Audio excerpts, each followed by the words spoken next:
Hey there, I'm Jackie Rae, and I welcome you to The Early Days, brought to you by Prowse Chowne. Everybody has a story. It doesn't matter what business they are in, and I just find the stories really, really fascinating, and we think you'll probably get something out of this conversation we are about to have. I would like to welcome Arthur Pinkasovitch. He is from the European Market and Produce to the show. Welcome. Thank you. Are you a born and raised Edmontonian? No, I've been here since I was 5. I was born in Russia, lived there for 3 years, moved to Ukraine, lived there for 2 years, and then came here when I was 5. And the last 33 years I've been in Edmonton. Do you remember as a 5-year-old coming to Edmonton? I do. What do you remember? I remember eating a lot of peanut butter. We didn't have peanut butter back home. So that was a culture shock. But no, I remember the trip. We landed in Montreal, took a bus from Montreal to Edmonton. So for a 5-year-old, it was tough.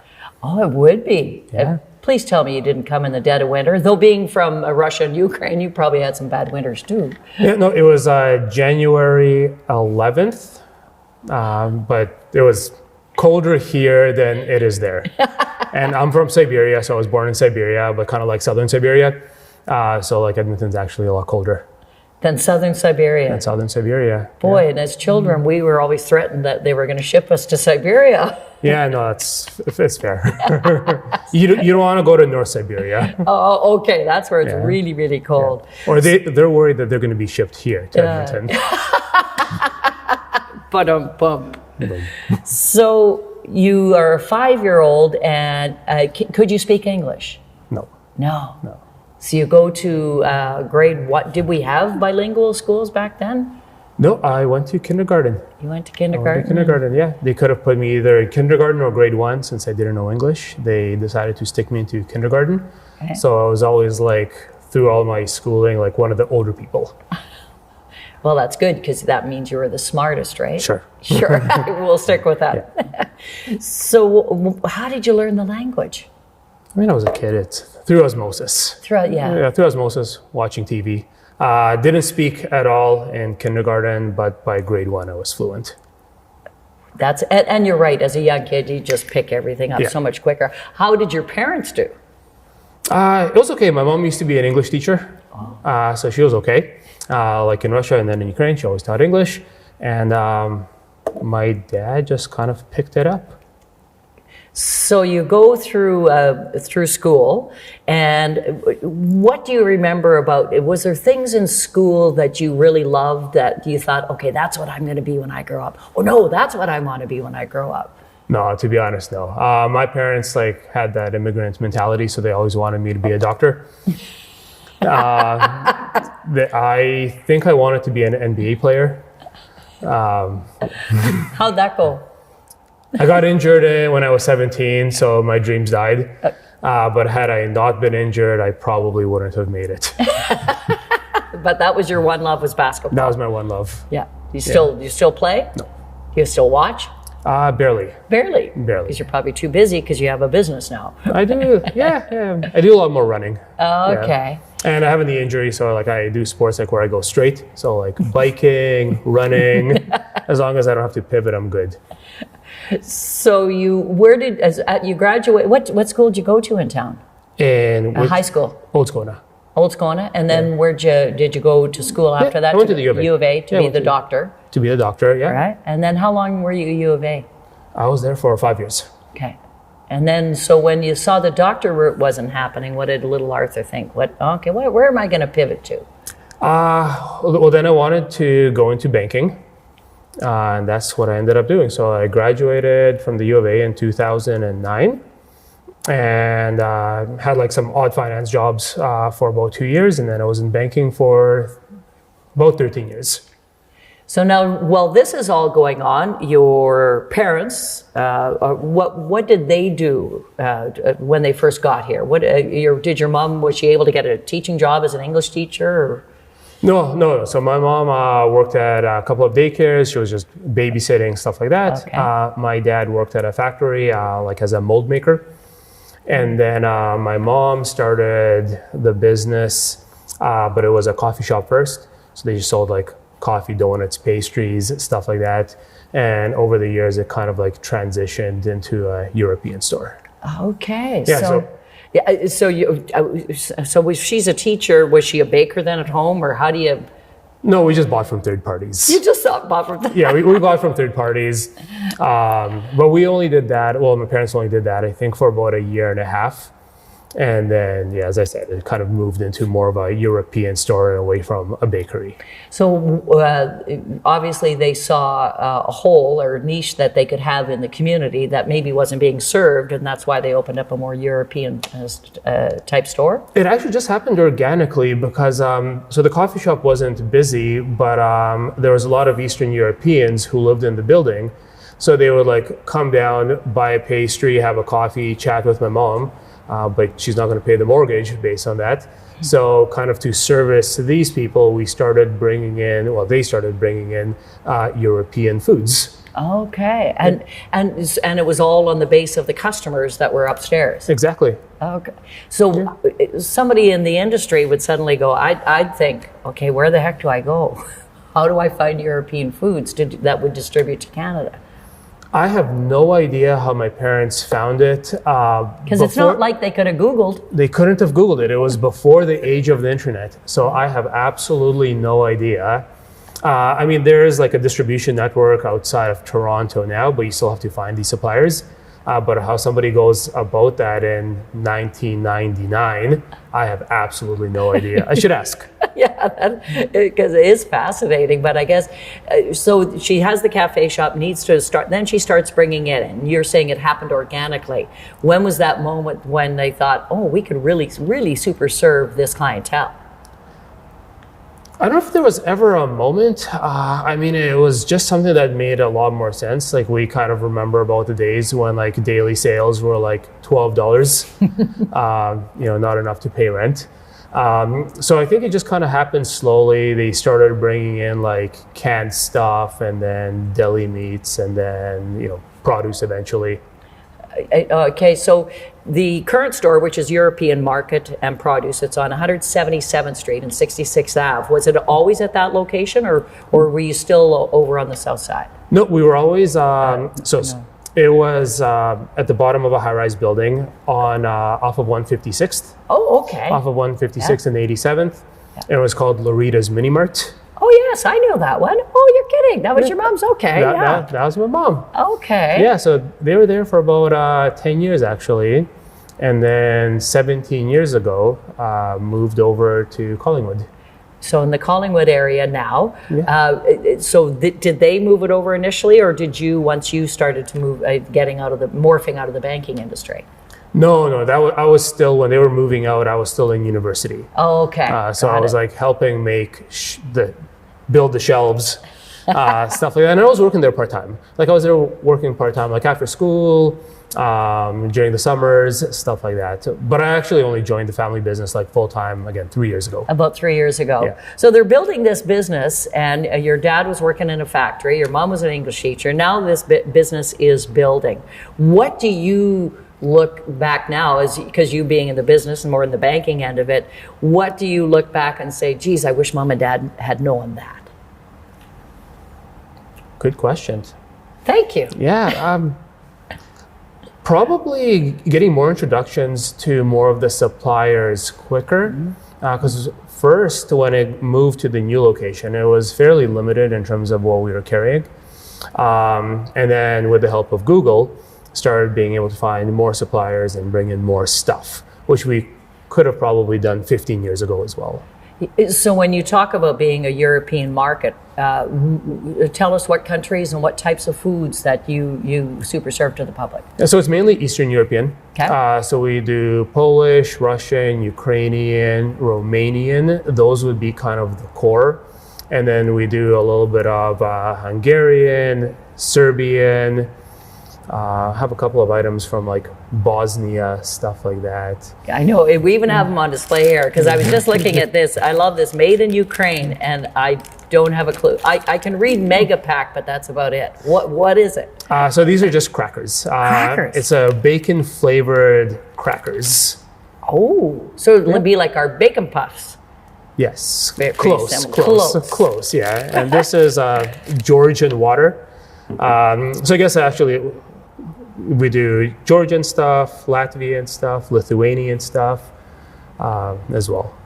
So I think I would think a European type market and produce store would be more than just products. It'd be about the people feeling home when they come into your store. Yeah, for sure. We try that. We sell a little bit of like, Ukrainian clothes, like Ukrainian made clothes. We sell kind of like, people will come in and sell like little dolls that we'll take on consignment. We have European makeup. We have like, European type of body washes, stuff like that. We have specialty brooms. If you're going to go into a sauna, Europeans use these like big brooms, like these oak brooms. So we sell stuff like that. Oak brooms? Oak brooms. I've never used them before, but if you're sitting in a sauna, I think people like wave them at you, and you're supposed to like wave them at yourself. I don't really know how they work. Maybe you're supposed to help each other. Maybe. I think so. It's not like they're cleaning the sauna. No. Okay. No. I'm a curler. I have to ask these questions. Yeah, fair enough. So your mom and dad, I'm so fascinated that as people morph into different industries, but then you did as well. You worked there part-time, but then what for you when you said, okay, I'm leaving the banking industry, I'm going to do this full-time? It's something I always wanted to do. I knew in the back of my mind I was going to do it probably ever since I was like 25 years old. I just didn't know when. And for the longest time, my parents wouldn't let me because they're like, you have a university degree, you have a master's degree, you have like a CFA, like the Chartered Financial Analyst designation. Like, don't be doing this, like stick in banking. And then during COVID, like everybody else was reevaluating my life and kind of pushed my parents a little harder to let me join, and eventually they did. So you're working with your parents? Right now I'm working with my parents, okay. yeah. Okay, so what was the first challenge you would find coming into a family business like that full time? It's just completely different. I get along with the parents great, so that wasn't challenging, but it was more from kind of doing white collar work to carrying like jars of pickles. It was just a complete transition. I guess it was a lot of challenges, but more of kind of like the pace of the work. And there's a good chunk of it that's manual labor, as opposed to sitting behind the computer and firing off emails and going to meetings, stuff like that. With the banking industry, were you public facing there, or is it more behind the scenes? Both. I had a core group of clients. Like I had my team that I was managing, so I was interacting with their clients. But I would say 80% of it would have been behind the scenes, and then 20% is just like client meetings and events and stuff like that. So this is really different now that you're in a business. You're retail now, so you're having to be, the light bulb's got to be on, and you got to be schmoozing and things like that because you want people to come back to your business. So it's kind of it is a shift in mindset for you. Yeah, a lot of it is actually the same. Like, there's daily tasks I have to do, there's weekly tasks I have to do, there's monthly tasks that I have to do. So in ways it's kind of similar to banking. So for example, like when I was at the bank, every morning you come in and you have to check which clients are in overdraft. So that was like a daily task. On a weekly task, I would have to see to make sure that everyone's loan payments, for example, are up to date. And then there's like monthly reports. Whereas like here, I have like my daily tasks to make sure that like everything is stocked properly. I have like my weekly tasks to make sure that the slicing machine is, properly like lubed and that the forklift has the proper liquids. And I have like my other weekly tasks to make sure that all the bills are paid. That would help. So the mindset's somewhat similar, but the nature of the job is obviously very different. But sort of like more and more, it's kind of like my job right now is more and more transitioning towards kind of like being back end and doing emails, the stuff I was trying to get away from at the bank. Now I'm doing more and more of that now. Well, and I think when you come into a family business, which, many people we interview during the early days, that some of it is a family business. So did you have to sort of, okay, I'm coming back this, full-time 3 years ago. Here's what each of our duties will be. So we're not going to step on each other's toes. Did you have to sit down and have like a family meeting as to how this is going to play out? No, I mean, my big thing was learning the business. And just kind of learning where everything comes from, like getting to know the staff, kind of figuring out the supply lines. So we never really had that meeting. Like when I came on, like I didn't come into the family business right away in like a management role. Like I was just, stocking shelves basically. Because then at least like I get to learn the products, interact with the staff, like interact with the customers, all that kind of stuff. And how many staff besides you and your mom and dad do you have? And then 12 more people. 12 more people. Yeah. Getting into the produce, I bet was a bigger challenge, hey? I would think it's a different egg. Oh yeah, well produce is completely different because everything has a short shelf life. Yeah. I mean with canned goods, like cans usually have like a shelf life depending of, 3 months to 5 years. Whereas in produce, and if you don't sell something of canned goods, it can just kind of sit there on the shelf, or you can discount it. Whereas with produce, it's a little bit more challenging because if you don't sell it, within a week, it could start going bad, and then you have to figure that out too. But yeah, the supply lines are different, and how you kind of like display the product is a little bit different, and what you do with product that's going bad is a little bit different. What do you do with bad produce? We have a discount shelf. Okay. So we sell the discounted stuff at 50 to 70% off. But if it goes really bad, we have no choice except for throw it out. Yeah, What is there something in the store where you go that you would think is the hottest selling thing off the shelf? It depends on the season. Okay. So kind of like going into New Year's, like Christmas and New Year's, it would probably be caviar. During the summer months, we sell something called kvass, which is kind of like a fermented malt drink. So we sell a lot of that, and we sell a lot of this during the summer months. But yeah, it depends on the season. And so with business, you eventually with your mom and dad probably thinking at retirement, is that the succession plan? And are you working towards that or? Oh yeah, I'm an only child. So that's going to be kind of like the natural succession. Or natural progression. My mom actually started working from home during COVID, and then she liked it. So she's still working from home. My dad's in still every day. It's kind of like he now views it as like his baby. So he's in still like 7 days a week. Like first one in, then he goes home around mid-afternoon, and then comes back into the store and closes it up in the evening. Oh my goodness, 7 days a week. 7 days a week. Geez, growing up, Did you have any holidays? Did you guys go anywhere or, new to the country? Oh, yeah. We went to Penticton all the time. That sounds like our family, too. yeah, we always went to BC. We still go. And it was interesting, too, because, like, when we were going to the Okanagan, like, we met some farmers there, and now they supply us with BC fruit. Oh, isn't that awesome? And he never stops working. My dad never stops working. Now, with your mom working from home, then she's more in connection probably then with the suppliers. That's why she's able to work from home. Correct. Yeah. And when you're getting in Eastern European, is it more emails? Is it phone calls? Is it wheeling and dealing, or? Oh, everyone's different. So some suppliers have a website, and it's like nice and integrated. You go and you just kind of press on the basket. It's like an Amazon basket, and you just like click what you want.